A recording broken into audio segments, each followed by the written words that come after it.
দেখছি এই সোশ্যাল মিডিয়ায় নিন্দুকের তো অভাব নেই, তারা এরকম অদ্ভুত কিছু বক্তব্য রাখছেন যে পাপের ঘোড়া পূর্ণ হয়েছে বোধহয়, তাই একবার আগুন লাগছে,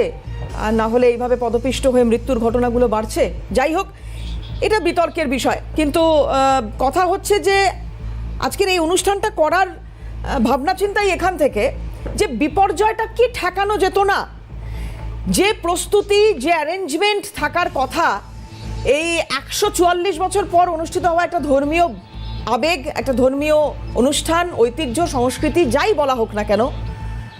তো তাকে অ্যারেঞ্জ করতে গেলে যে প্রস্তুতিটা নেওয়া দরকার সেইটা কি যোগী সরকারের ছিল? জন্টুদা, না, প্রথমেই তোমাকে বলি যে কারা কি মিম করছে, শাসক দল কোন দিকে, হিন্দুকেরা, বিরোধীরা কি বলছে,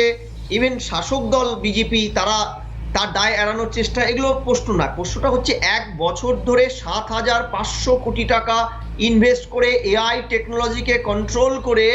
এন্টায়ার প্রসেসের ব্লু প্রিন্টটা তৈরি হয়েছিল। তুমি জেনে রাখো, পশ্চিমবঙ্গের বেশ কিছু স্বনামধন্য বিশ্ববিদ্যালয়ের টেকনিশিয়ানদের থেকেও পর্যন্ত যোগী সরকার পরামর্শ নিয়েছিল, কিন্তু সবটাই হয়েছিল কি জানো,